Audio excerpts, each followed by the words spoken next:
mukwano gwange we bali kubanga kwoliwe bali kubanga otuninze nsuubira nti yonna gy'osinzira okubanga otulaba bitambula maridaadi saana twebaza mukama katonera obulamu obulungi n'obudde obulungi ddala olw'ezadde maka gaffe obulamu bwaffe byonna ne bitambula bulungi nejjukira nti obulamu butandikira ku ggwe mukyala gwe bw'obeera nga oli mulamu ng'oli musanyufu ebira byonna bitambula bulungi n'amaka gabeera sitede bulungi ddala ate gwalina omukolo sanyukirawo tewekuba stress bw'otuuka ku mukolo jaganya digidda tofayo kumala agenda kwogera ne bw'onookola otya ne bw'onoofayo buli muntu asanyuke era yazze nga alina ennugu ye ajja kusigala nayo so omukolo gutandikira ku gwe omukyala gwotta omukolo gwo sanyuka bw'oba osamba gawuni gisambe na buvunaanyizibwa ng'osamba zikawa zonna n'ozisamba eri ate kuba kwanjula sanyuka kubanga mukwano gwange eryo ekkola terituukirako so oba ogenda ku mukolo stress ziteeke wabbali decorator simanya tonayita olugoye terutuuse ate n'emmere ekoze bitya byonna biggalewo beera ku mukolo gwo beere musanyufu Ruth Kalibbala bwanikanga bulijjo ate olunaku lwali tuza okutunya ku mukyala eyegwidde erinnya mu kwambaza abakyala n'abaami ku mikolo kwanjula mbaga omukyala kushona designs yamanya gamatuufu yaani lumu amwita kushona kansaba babuuzeeko kushona mukwano amanya nze nabu Kenya Claire Rahma CEO Kushona Designs. Assalamu alaikum. Wa alaikum salam wa rahmatullahi wa barakatuh. Abantu buli omu erinnya kushona yeryakwata kushona sirinnya. Kushona is my brand name. Okijja wa kitegeeza ki? Bwe nali nsoma fashion designing nagisomera nagendako e Nairobi nensoma and I used to be among the best mu kutunga. So nga bannakenya bagamba nnyo that Ugandan girl can kushona, that Ugandan girl can kushona. So kushona is Swahili meaning kutunga. So when I came back nengamba lwaki sikosa linnya lino nilikwatayo alhamdulillah. So bw'okoma wali osomye by'abagole oba wali osoma kutunga bya bulijjo? Nasoma fashion designing widely. Nasoma ku by'abagole nesoma ku by'abaami partly osoma kyonna then you specialize at the end. N'olaba kiki ekinasinga okukolera kati nasinga ku specializing mu by'abakyala nga mmaliriza naye nga n'ebyabaami tubikola. Kati o design omusomera for how long? Nabisoma no baby. Nasooka nensomerako ku Jewels Fashion School. Sorry, nasookera ku Pearl Institute. Yalinga awo ng'ennakulabye. Naye nga ndaba bandwisa. Nensomayoko emyezi oba gyali esatu. Nembuukayo nengenda ku Jewels Fashion School nensomayoko then ndyoka malire e Nairobi. Akasente kaaliwo kubanga e Nairobi nawulira sewali wakusanga. Mwene by then tebyalinga expensive. Ruth siri waleero saabisomye kati. Saabisomye kati. So by then tebyali very expensive. So kati bw'okoma wano e Uganda n'ogamba kushona kali linnya lirume. Bwe nkomawo kati kutwaleko emabega. Ngenda ntya mu fashion because initially nali fine art teacher. Nze ndi musomesa fine art. Era nasomeseza ddala abaana mbasanga nga bawoza madam. Mama olwosomesaawa? Nasomesako ku Lubaga Girls, nasomesako ne ku St. Francis Nansana. Kiki kujja mu kusomesa? Sijagamba nti waliwo nnyo ekyanzijjamu oba nti ndayagala nnyo mbuveemu. Nasooka bwe namala okusoma fashion designing nembeera nga nkola byombi nga mba atisa eno n'eri. Naye nga ngenda okwesanga nga mu ba student si deliverize bulungi ate nga nemba clients si deliveringa bulungi because obeera ne buli kadde obeera oli caught between that two. Ogenda okutuuka ku ssomero nga ba clients bakubira ng'otandika okubeera mu class naye nga olowooza olugoye lwaleseri. Yes. So nentuuka time nendaba nga nina okusalawo. Then ne head teacher gwe nakola gye nalinga full time by then. Nga naye buli kadde acomplaininga abamu mwafuna ebiduuka mu kibuga yunolonga ina budde bw'abaana. Yes. So netunulamu nga ndaba I'm like cheating the students nensalawo ekyokusomesa nenkita nenconcentrating eno. Naye kati omanyi obeera omusomesa bagamba nti kaali tekakuvaamu era ak'okusomesa so tobeerawo ng'omiisinga. Nasomesaako ku by'okutunga era nsuubira bikaddiiramu. Mu byendowooza mu future mulimu okukola essomero erisomesa the same. Yes.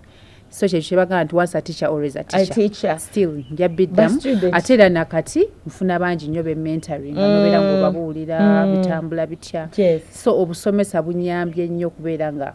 ndi kikyeni. N'obutakaddiwa. you know somesa nga temuvaawo kati navaayo mwana ekigala basomesa okaddi wa Ruth kubeera nti obeera mu baana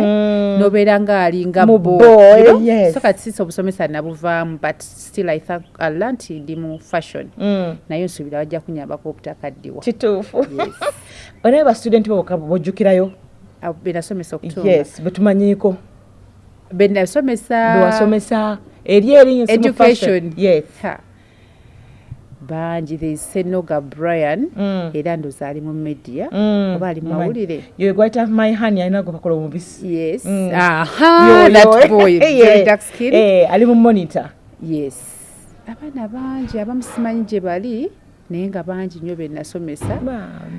abamu tubasanga nobasanga nga bakuze notusinga kyolina okugamba kati omwana oyo Senoga omusangide kati sajja kkulu oyinza gamba nnyo muneyogera osanga omwana gwe wasomesa ng'olaba mukulu n'akugamba madam notandika okumusika ekifaananyi n'ogamba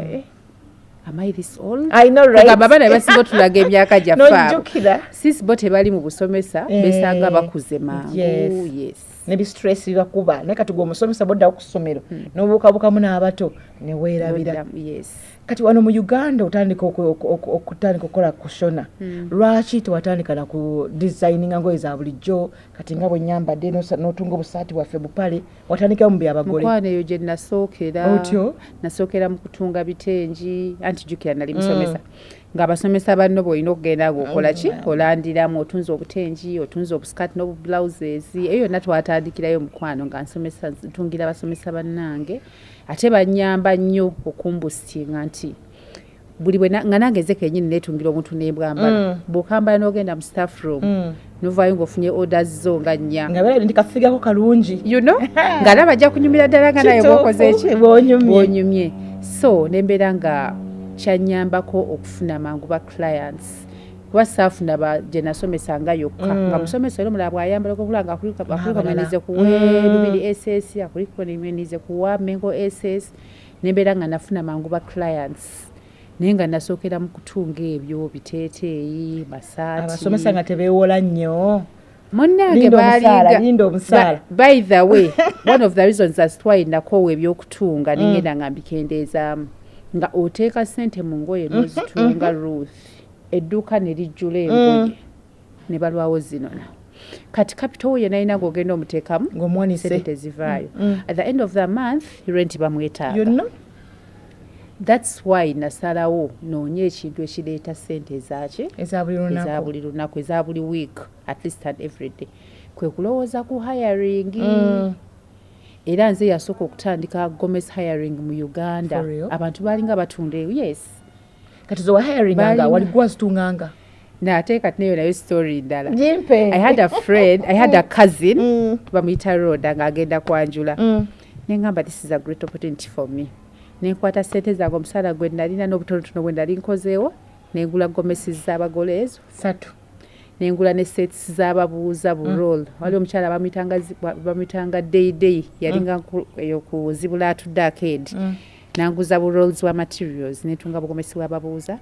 netunga gomesi za road ez'omugole of which mu babuuza nange nakola ki nalimu ffe bali abawala ababuuza kati engoye ezo roda bw'amaloda emuga ngenda kuwa engoye that is my contribution naye zikomawo you get yambala mozze butereevu roda n'amala okwanjula yagenda okuva kwanjula kwa roda nga mupangisiza engoye zo nga tasasudde naye ng'era nfuniddeko ba clients abalaba nakola ki abanajja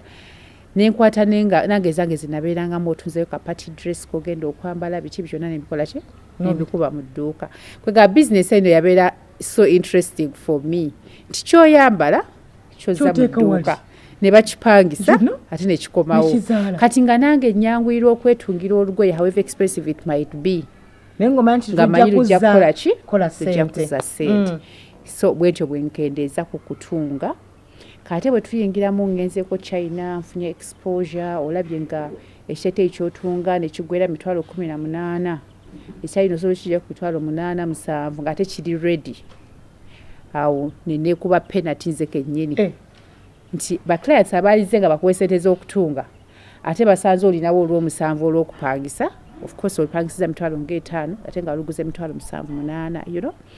kati ng'agenda okulaba nga okuspendinga 18 akuwa otunge apangisiza luno n'ayambala for a day akolaki n'aluzza kati nembeera nga nze kennyini nze ate asudde maketi yange yaki ey'okutunga okitegeera Yes. so that's how it was. But I think okubanga ate ekyo idea yo yajja yakuyambako nnyo n'otama time nyingi akasente okubeera okwerega ebica n'oli olugoye. Then nekirala nalinamu problem tinamenyeka clavicle nga sobola kutuula ku kyalaani for long kati natuuka nga nefuna challenge nga you have to hire people to tailor and you do that stuff. Yes, gwe nobeera ng'okomola then you delegate someone to stitch. Gwowadde okutunga nga takola perfection gy'okola gy'oyagala kati ng'olaba ogenda kuba weekuuba ne ba clients you know ekintu gweyagala kibeere hands on gwe wenyini ng'okyekoleddeko but you can't do a lot. Yes. Naye abatunzi edda balinanga gundi oyo okwegoba kapa mmesi olugoye lwanga maze otusalaasala olowooza byaggwawo bikyaliyo naye wabikolako ekizibu kyetuba nakyo kale kati kaneteke nakisikayo nakiteeka ku obuzibu bwe tufuna ffe ng'abatunzi is kubeera grade n'okwata bagala n'ogaaya by'otaamire n'oluma kyotosobola kumira kyekyo n'okwata engoye z'abaclients nyingi nga togenda kusobola zidelivaringa mu time naddala mu festive season yawe nga client yoyiza omugaba nange ndi overbooked client n'alemerako nange njagala onkolere kati nobeera ng'olina lot on your desk ate byotagenda kusobola kudelivaringa so kye-advise nga abatunzi abali eyo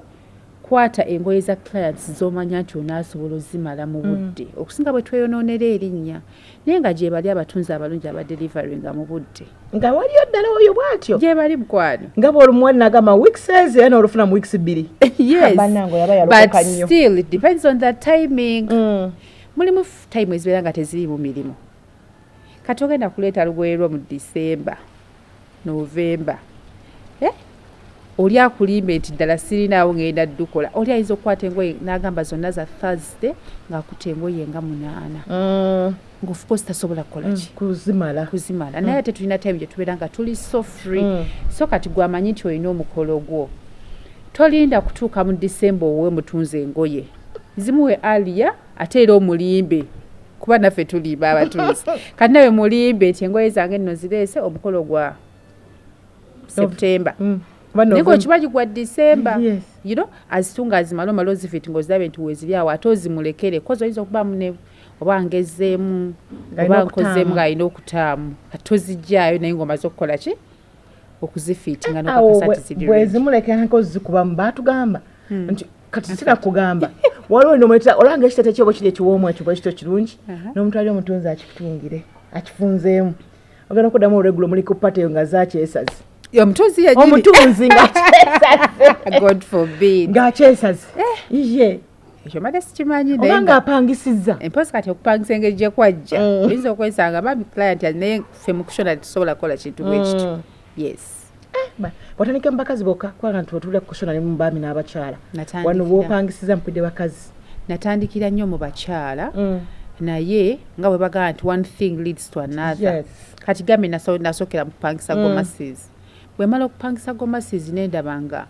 ate bano abanoonye gomasi balina okukola embaga nentandika okugatta mu gowns such that client bw'omukwata kwanjula ne ku mbaga alina okukola avaawo ategedde byokola era n'akomawo era still that led to the male section nti abakyala bano batera nnyo okuinfluencinga abaami babwe bye bambala most of for weddings and introductions so kati nalabanga abakyala bonna bwe mbambalina be balina okusalirawo abaami baabwe kye bakola ki so era obeera oli awo ng'omukyala aleese omwami so nenteekamu n'ebyabaami era kati tulina engoye z'abagole ab'okwanjula n'embaga abaami n'abakyala yes kuba abakyala be baleeta abaami baabwe so n'ebyabaami tulina episode yaffe esoose njagala tugyogere nnyo ku kwanjula bwe tunaba tuzzeemu episode yaffe eddako tugyogenda kuki ku mbaga inshallah kubanga kankuulye kushona abakyala babonaabona nnyo n'okwambala mu kwanjula olwo kati tutandise awo oleese gomesi abantu batandise okubanga bapangisa olwo otandika wenkana ki ovuna edduuka ddamba oliwo nga bwe nagambye Ruth natandika okutunga ndi mu kutunga nalina half shop kati half shop eyo nga ninako ka part ne box mweteka those Gomesi yotu the few clothes inanga ez'okupangisa nga ziri mu box nga mwenzijja kati ngenda okulaba nga bigenda bikwatayo abantu bazinona neŋŋamba I need to shelf these clothes bere nga nzitadde wantu abazirabira so nefuna full shop still ku Zai Plaza on the last floor up nga wala waggulu naye bajjangayo mugole atuukaakooyi walayi bajjanga tosobola kikkiriza neteekawo amasa netandika okuteeka muki gomasis for hire gomasis zokka ez'abagole n'abawala ababuuza yes netandikirawo mpolampola mu one shop ngenda okulaba nga ebintu bitambula naye ng'eno bano bala bonna abatunda batuvumirira okufa obufi kushona yayonoonya bizinesi biki but alhamdulillah bonna Ruth tebakulimba right now buli atunda gomesa akolaki apangisa naye nga luli edda baalinga bakivumirira so ffe tukola ne tukifunamu bageza okutukira ati bakole ki ekintu kitambula ng'olire kirimu abantu bangi nnyo okikubye alhamdulillah sitoma challenges kizosanzeemu mu kupangisa challenges eziri mu kupangisa nyingimu eriyo okupangisa olugoye client n'ataluza alubi kati twafuna chance nti baateekawo ku time ya registration of was it esimu ng'abantu balekanga IDs zaabwe nga tebazivaluwinga oli nakulekera ID nomala omwaka nga tozeemu mulabako naye ngaolugoye takola ki taluzizza naye bwe baleeta ekyo ekyokuregistaringa amasimu abantu ne bamanya nti national ID erina omugaso so ekyo nekituyambako ko nti kyakenderamuko ekyobubbi simply because omuntu alina okuddano neki national ID ye then ne mubaamu nti client agenda kupangisa olugoye wiiki eno nga wiiki ejja waliwo alutwala awo still nalwawo kola ki odduza kati ogenda okwesanga nga olugoye olina ddugaba tolina gaba lugoye wiiki eno nga ne wiiki ejja lukola ki lugenda naye era olumu ogenda okwesanga maybe kati nga ffe abali nti we are somehow big toliiwo omwana akoze eki alugabye nofunamu those challenges client ali wala mukolo oguli mbalala nakugamba bannayinze sinaba kukomawo ate ng'olugoye lukola ki lwetaagibwa then ne mba mu challenge y'aba fireworks gomasi baali bakuba fireworks n'egyokya kyokka erina omulala yakola ki yagibuukinga oluusi ng'eyidde beyond repair awo okitegeera kati client ono omulala agitwala nga wagenda kukubeerera muzibu okukonvinsinga nti olugoye lwayidde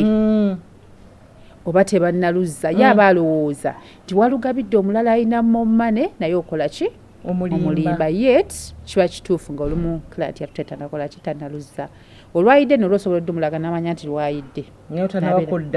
tolina bw'olunnyonnyola then ne tubeeramu ne challenge ya bano bagole banina kwanjula n'embaga omugole amaze okwanjula okwanjula akoze n'embaga agenze ku honeymoon engoye yazirese aka esimu teziriiko oluusi bambi ya delegates omuntu akole ki azikomyewo oli n'atafaayo then ekirala kye tulina right now it's the competition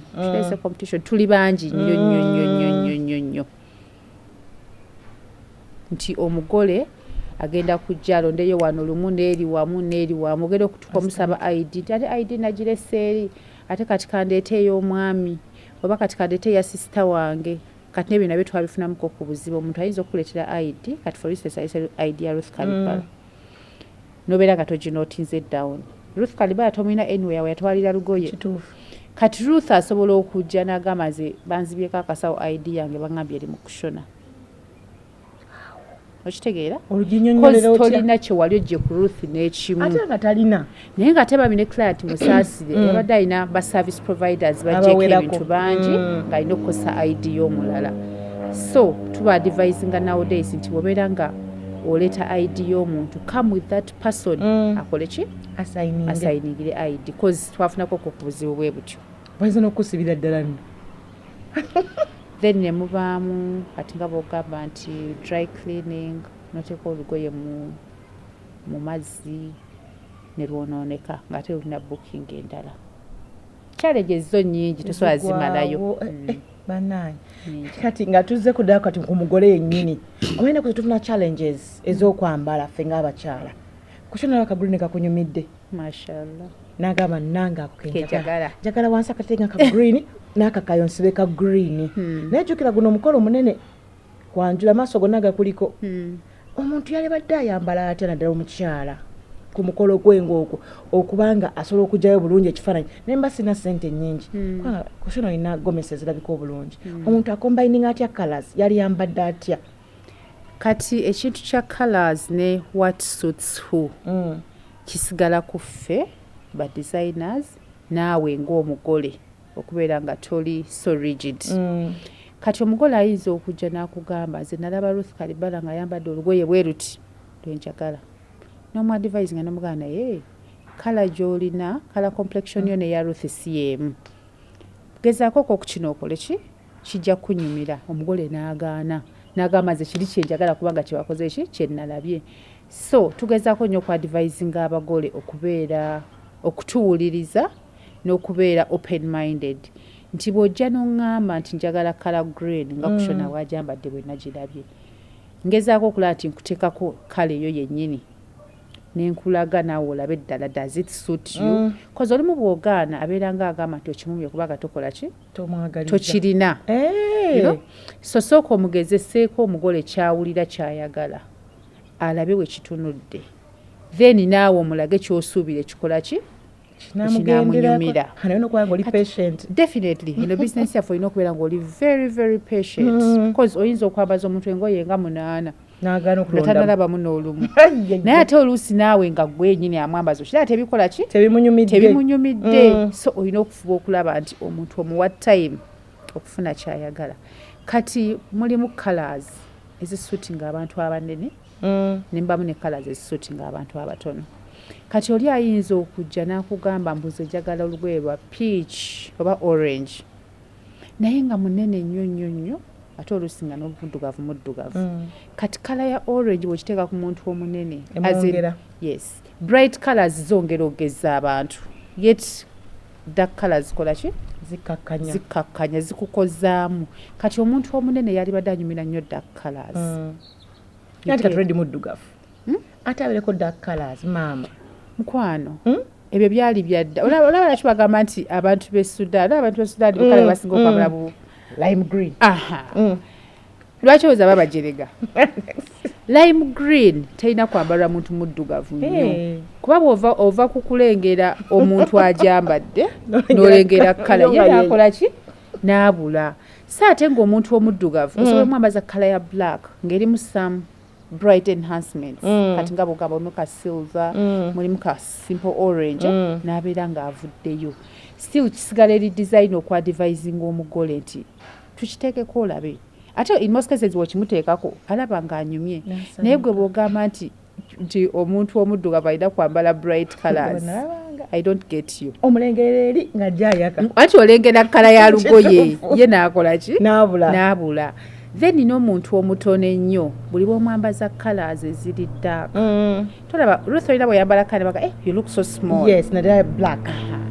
kati bw'obeera ng'oli mutono nnyo n'oyagala okwambala kala nga black zigenda kwongera kukola ki kunkoza kutiniya then eriyo omuntu omutono okubeera mulimu engoye eziri tizirina ebikuubo bwebiti ebikka wansi ebikka oli mutono nnyo ne bakwambaza ebikuubo still oyongera kukola ki kutiniwa na kusongola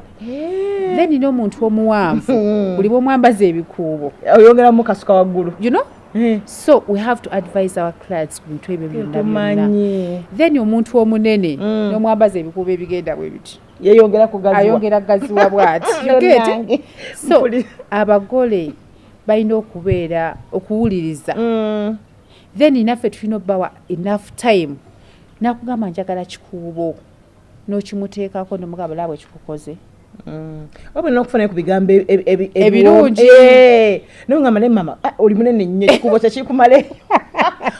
ati kati mufo kyo kimugamba kimwambazeemu omugaye naye tulaba nti kikugaziyiza nnyo you know omugole bw'abeera ng'atali rigid ategeera n'akola ki na adjustinga so in most cases ffe ba designers ffe tulemu kukola ki okumanya how to handle our clients newesanga nga tutte ekintu ekikyamu naye ate ng'ajjukira nti bwatwala ekikyamu ne batamugaatyo definitely tajja kukweta ba customers naye ate bamuadvisinga ne mukayanamu kaawo nomugaze ate era bw'olabira ddala ng'agaanye mwesonyiwe muleke agende bakimuwe ewalala naye nga gwe protectiza erinnya lyo nga tomuwadde omugamba omanyi sijja kuwa kitajja kukunyumira kulabika bubi omugamba bambi kigaanye Ruth teri muntu asobola kuva mu dduuka lyo nga tuta ekintu ng'omugambi tekimunyumidde kati gwe ngaamukolako omugambe wabula kino kigaanye amanye nti buli kyayambadde mukikoze eki okushona nze kyenjagala gwe tofaayo gwempa oba kigaanye nze ndeka Ruth kizibu omuntu okutwala ekintu nga mugabi tonyumya naddala abakazi I know tosobola kutwala ekintu kyebagaanye nti kigaanye kati omuviira buviizi n'ogenda ewalala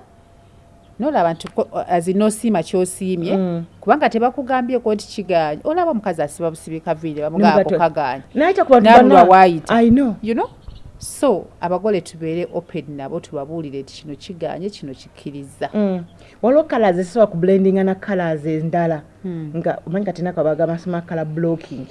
eno kale ojusa kwa eno wadde tezifaanagana tezeyingiramu naye noziblockinga nezikuba right now color blocking alinganga eyavaako naye nga there was a time bwe yabeererawo nga banaye buli muntu afuluma ayambadde green asibyeko red you know nayambala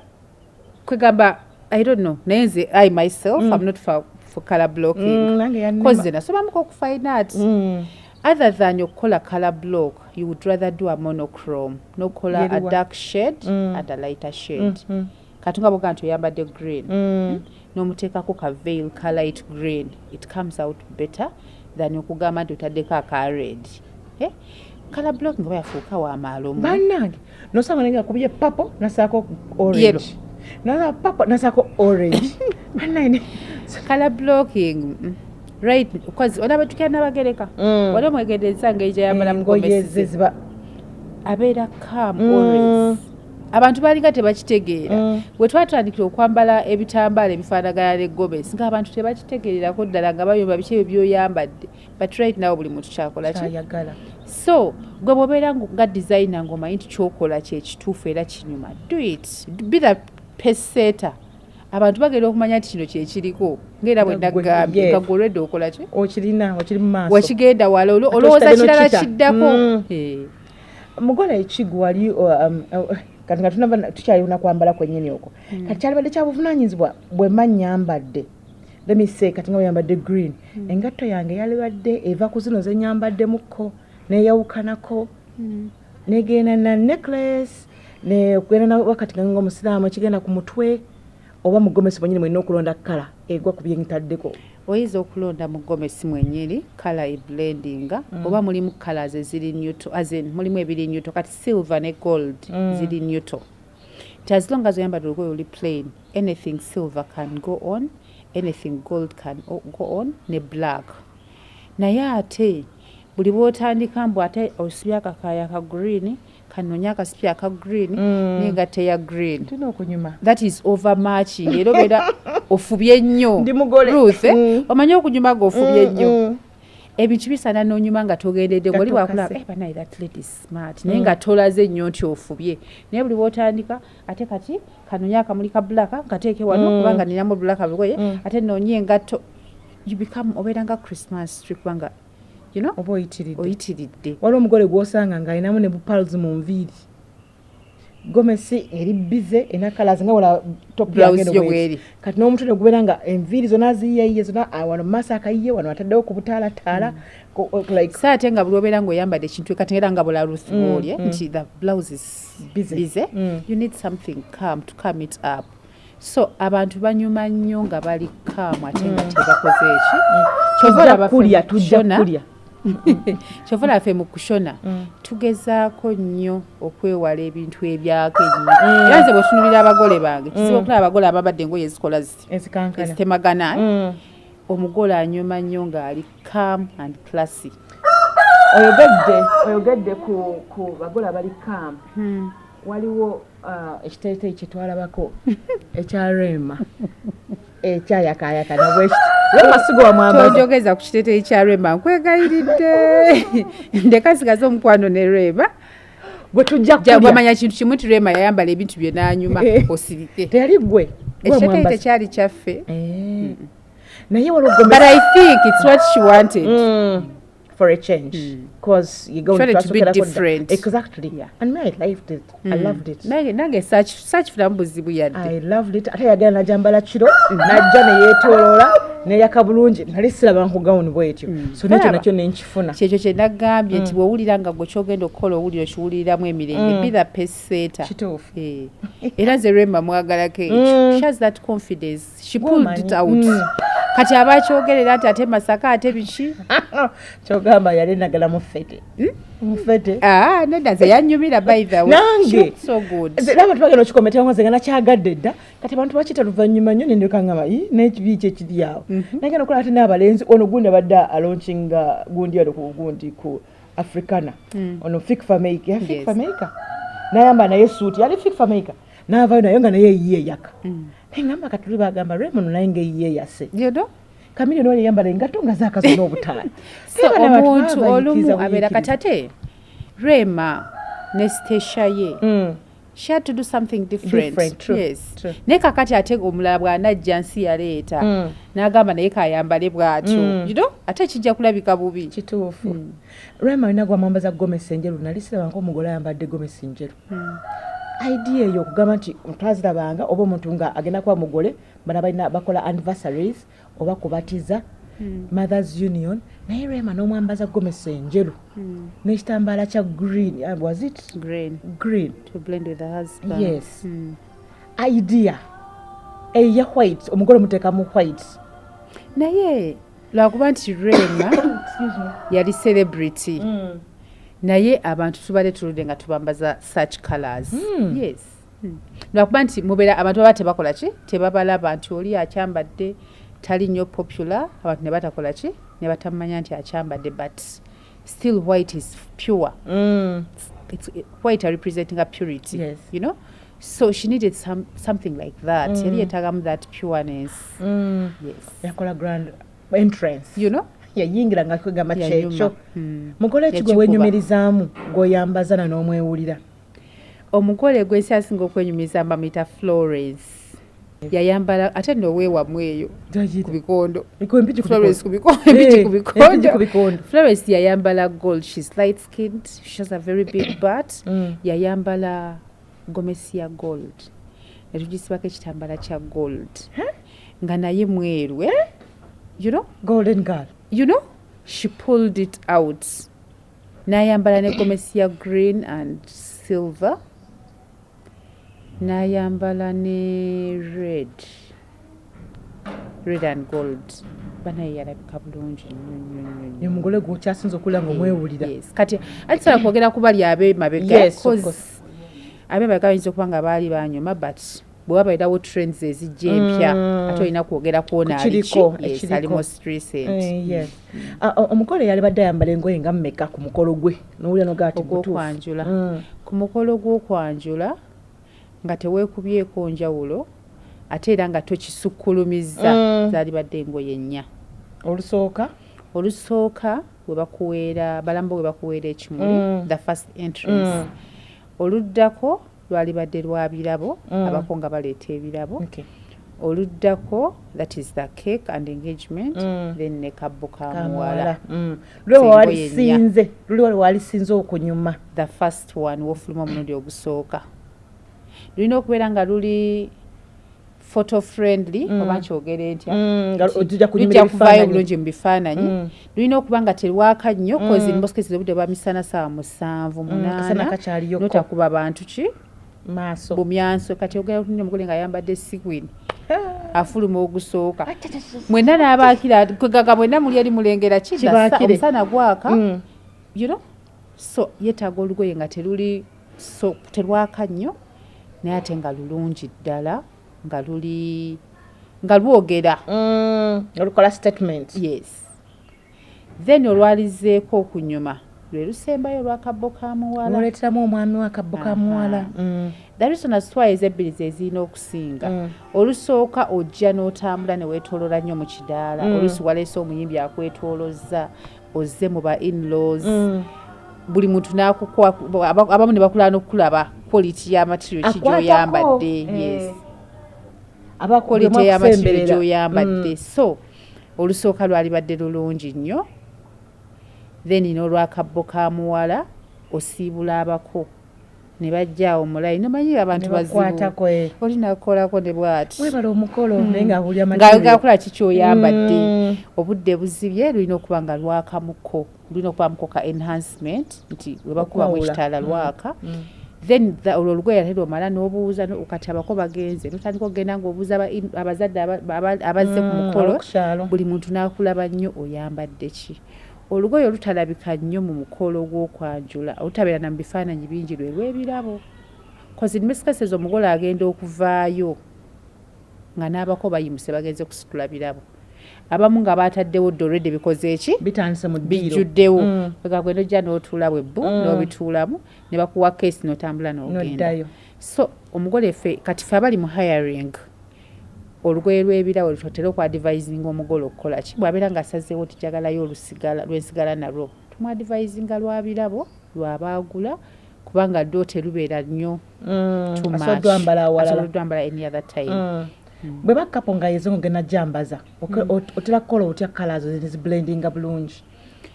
in most cases jukira omugole omwami ayambala olugoye lumu va ku byennaku zino byomukijanjawaza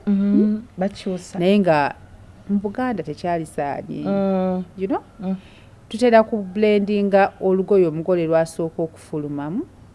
n'olw'omwami omwami lwomuwa suuti oba kanzu etera kuba suuti naye ate abamu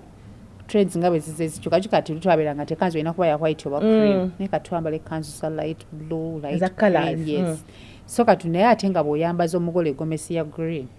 n'omuko n'ayambala ekanzu ya green ebyo tebijja tebijja mpulira walayi tebijja so kyalibadde beta okubeera nga omugole omwami ablendize ekooti ye eblendizemu koki n'omugole naye ate nga sigamba nti omugole ayambadde gomesi ya green naye kanyambala ekooti ya green bannaayi mulimu ebisukka naye ate ngaomugole ayiza okujalagayo byakola ki byayagala you try to advise in most cases badjustinga abagole bano bawa engoye bagenderako kubambaza kwanga baba lusita babimanyi obagenderako okufaayo balabise batya bwengaga okufuna ebifaananyi by'ebituufu abamu tubagenderako naye ate Ruth abagole abasinga era ze mbadvisinga kati mulimu n'omugole yakubuuzanga kati engoye zammwe bwe nzitwala mumpa omuntu anaazizza ne mugawa wali agadde tukuwaanaazizza n'agamba kubaza nyinza okulwayo mu kyalo naye nga bw'ogenda n'omuntu ng'agenze kuzza ngoye kasooke tuve kwagenda okukwambaza okimanyi nti oyinza okubeera nga abako basuubidde tebajja kutuuka ssaawa 8 ne batuuka 11 11 oyambala gomesi esooka kyokka omwana ali awo akola ki alinze alina okuzzaayo ngoye buli wakutunulako bw'ati omukolo kati n'abantu ne batamanya nnyo nti engoye ozipangisizza kiba much better kati ffe omugole bw'akugamba nti njagala nansiba ekitambaala we agree but at a cost cause omukolo guyinza okuba nga guli 40 omwana yetaaga transport facilitation then ne motivation y'okubeera nti agenza okukola ki kati yes ffe nga company tubayo nekyetumuwa but naawe ng'omugole you have to motivate that kid akoze eki akugendeddeko yes n'akusiba ekitambaala n'avaawo naye abagole abasinga baba tebaagala bamanye nti bakoze eki bapangisiza engoye kati okulaba kushona pasoni ku mukolo bamanya bumanya oyo yapangisizza kushona akimye engoye ze kati akola kyawo okitegeere so kati ogenda okwesanga nga n'emikolo egimu tugyesalako lwekyo kozi tomanyi client wo kikyakola ki kyayagala yali agadde abantu bamanye nti no engoye azipangisizza oba teyali agadde omukolo ono omuwa ye ne metroni we ne senga eyo package jeri kati right now in fact kapisewa akalango kange it's okay right now tulina package ya $1.5 nga erimu for kwanjula it's started in September erimu gomesi z'omugole 3 wow erimu gomesi za metroni 3 erimu seti y'ababuuze emu at 1.5 ogabye nno naye nga gomesi ezo togenda kulonda first wear cause tulina option ya first wear nti olonda material nga mpya oba yasente mekoba meka ne bagitunga nga gwogisoose kati option tekola ki teriiwo tiwobeera nga gweyagala okufuna that option ya first wear you can pay the 1.5 for these three then n'olonda olusooka ne tulubiringa separately so nabane gomesi nnya zo nnya kozi moskeza abantu bambala gomesi nnya then nekya kyenayagadde okwogerako bebagola abamanyira nti keeki erina kusalibwa mu kiteeteeyi oba bakijja wasimanyi wange tuli mu mukolo gwa buwangwa ekiteeteeyi kino ndaba ng'ekitaali nyumye nnyo ate si kibeere nga kiri free kozi osigala tokoze eki naye mulimu omugole gwotutunulira nga ayagala nze njagala body hugging nemukwata bweti nga ne bwaba afukamira ogaba keeki ng'eyita muno wana amabeere gafuluma ofukamira tofukamira so at least omuntu waba nga asazeewo okwambala dress for the cake let it be free anti oluwawaza batubasuubira nti oba osanga omusajja ono anaakomawo kati kyekyo kati abasinga ekyabakozesa baire kyalisinze kyasinga kubeera mu basiraamu ti omusiraamu bw'akola okwanjula agenda kukola nika in most cases bava mu nyumba nga bamaze okukola ki nika oba woowa kati agenda kumala okwanjula mu gomesi yeesooka ayagale okusala cake mu kiteeteeyi kuba alina omwami we olwedde yamuwasizza dda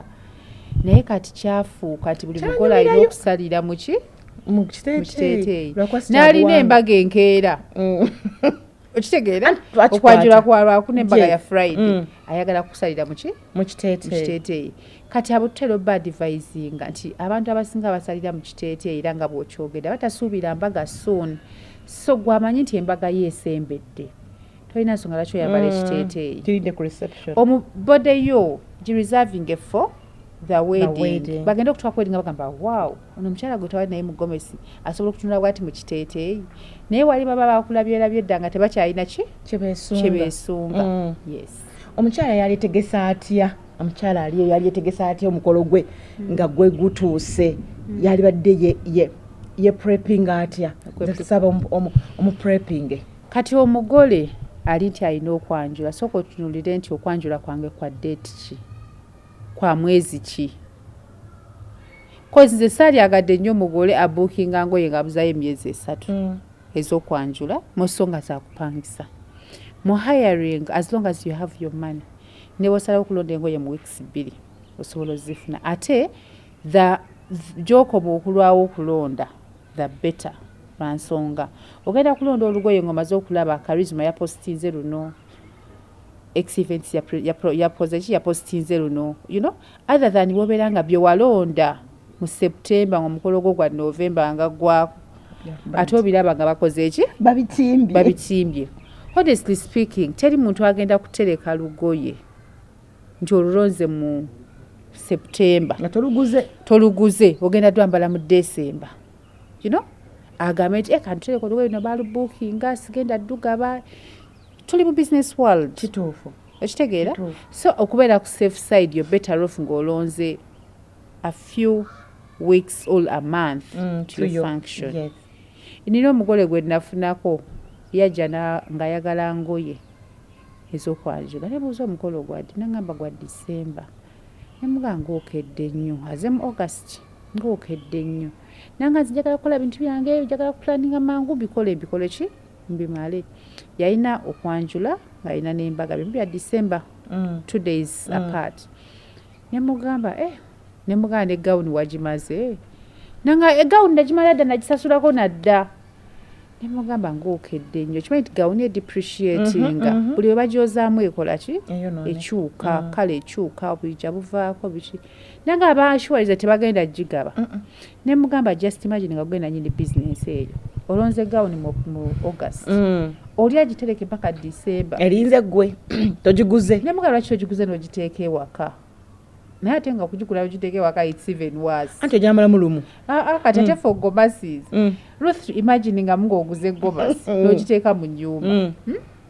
n'otandika okulaba weekend waliwo agyambadde cause material ezo it's very rare okubeera nti yajja piece emu azini bakola piece emu mu factory gwe yiye eri mu nnyumba ogiterese n'olaba bagyambadde weekend bagyambadde wiiki eri olabyeyo omulala ne bw'aba yaguze engule n'ogikyusa mu colors zonna kati gwe wa December olagenda ojambala ng'oyambala kyekyo uniform y'ekibuga you know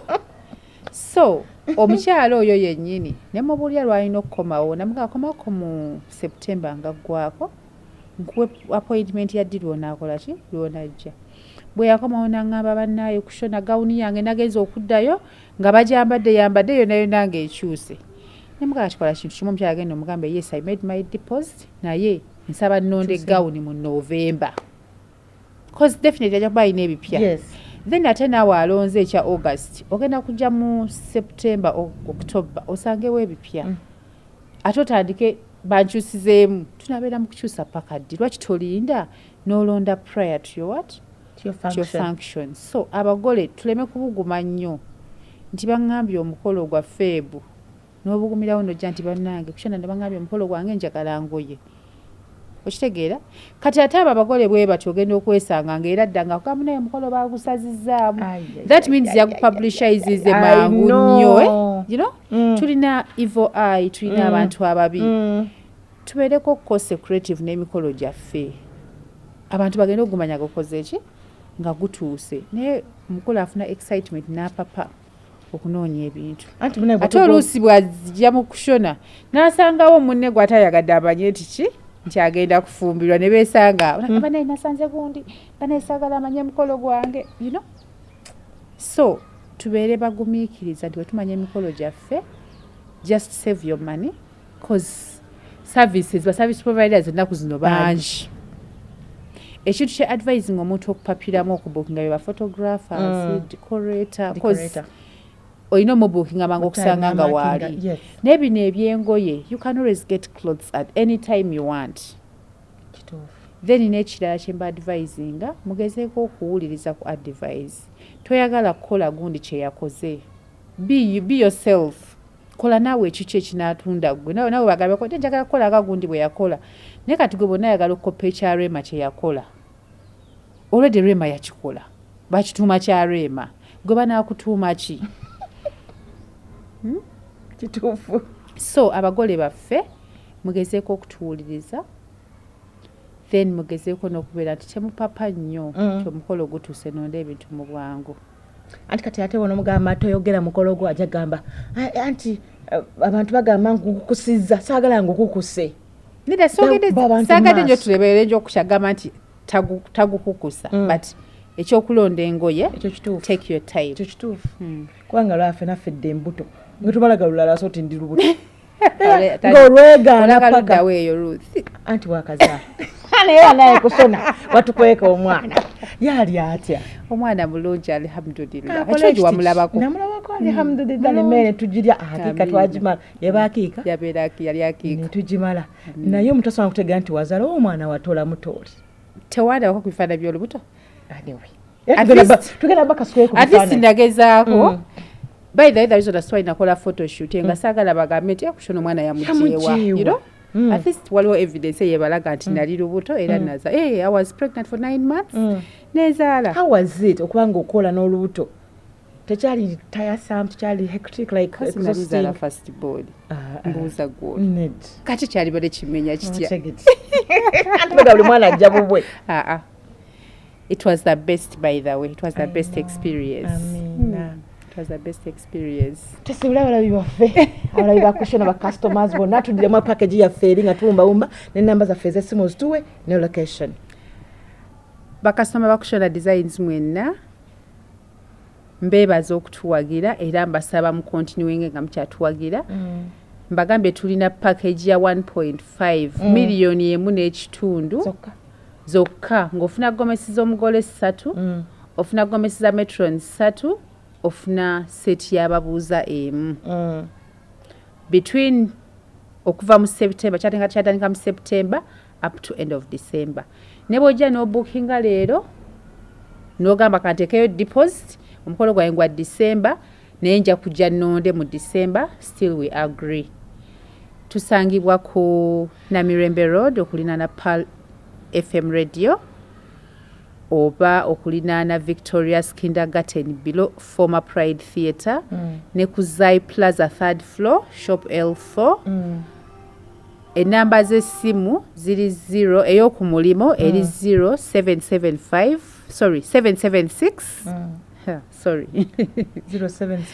0772 479 469 ndoza kati okkiriza nti ndi nakawere nga ntandise okwerabira ebintu then eyange gyonfunirako eri 0752 502 506 nsobola okufuna nompulaningira okwanjula kwange nontegekera n'engoye zange nga nfunye nga kushona onfuna bulungi nnyo ne twogera abagole bangi twogera nabo ne mbabuulira the right time to come and book. Hajja tukushona waliwo ennaku zino emize gijewo abazadde okukangavula abaana kagamba nze kyenjagala okubuuza twalikoziza tutya abaana baffe ezzadde lyaffe nga letuboonoonye kubanga ne bayibuli jjukira egamba sula omuggo ino n'omwana naye omuggo kigwe baali bategeeza tukangavula tutya abaana ffe nga tukozesa engalo zino tetwonoona naye ate nga tugunjula tutya nga letukuba kutta busi. Nze nalirowoozezza nti abaana ate ekizibu kye tulaba ekisinga obuvidiyo bwe tulaba obusinga bubuyitiŋŋana bulaga nti abaana bakyali bato nnyo naye nga babakuba bubi nnyo. Nzowooza omukyala yenna oba omuzadde yenna omwana mukuzi okuva eno mu buto oyonsa omwana wo mubuulire eki kyoyagala abeere gezaako okubeera nga omutandikirawo nga muto oyogera naye abeere mukwano gwo okusinga bw'otuuka eno ng'akuzeekuzeemu n'okola ki n'otandika okuba obubi ennyo. Nze nsuubira okukuba tekugunjula kivalala ne Museveni yagaana okukuba abaana ku masomero. Siganye yes mulimu omwana weera nga yeetaaga okukuba naye bw'oba okuba bazadde baffe dda babeeranga n'ebiziŋŋoonyo nakwata ekiziŋŋoonyo lwaki bakubisanga miziŋŋoonyo si kibooko kubanga kisesebbuka mangu ate kikuba mpola mpola nakwata sapatu n'agikuba naye abazadde ennaku zino simanyi kye babadde natunulira omwana gwe baateeka ku vidiyo naye omwana yali wuwe yali n'asereko emyezi 8 n'omumenya n'agenda muleba n'amuzaala n'atandika omukuba bw'atyo oba babeera balina ekikyamu ku mutwe simanyi naye nga nsuubira okukuba si kwe kwalisinze omwana tumutandikirewo nga muto obeera ng'oyogera naye every time omubuulira ABC omubuulira ekyokukola kati eriyo nga wagaa nti kwoza bintu omwana yaganya okwoza ebintu kamukube tandikirawo ng'atandiikiriza muto agenza akulamu aweza omwaka beera ng'oyoza ebintu nga bamulaga ye banne wano nno ndoza bintu tulina bikola bwe tuti ne bwe tuti kati omwana akula akimanyi nti tagenda kutuuka omukubire kwoza bintu genda osena amazzi nkutumya amazzi togaleese ebiki kati bw'omuzadde dabeera nga let's involve ourselves mu bye tukola ng'abaana bakola ki balaba nabo tuba involving kati omwana bw'abeera akulaba n'ogenda ku taapu ne musena amazzi n'omuwa akadomola kati n'ennyaasene ajja kutandika okyagala tubaagazise buli kintu kye balina kye tulina obagamba okukola buli bw'abeera ng'akyagala tajja kukola bikunyiiza nti ojja mugamba agenda oleeta amazzi ng'olede wamulaga nti ki okusomba amazzi kwangu naawe wakola ki wagasombanga naye ajja kwangu okuleeta amazzi avoiding omukuba oba okitegeera nze nsuubira bwe tubeera nga tuba involvinze mu bye tukola tetujja banyiigira nti baganya okukola kikozi nibasokazi ekikubisa abaana yaganya okukola ebisi mbozi mulimu ne bawulira mbu omwana yabbye ki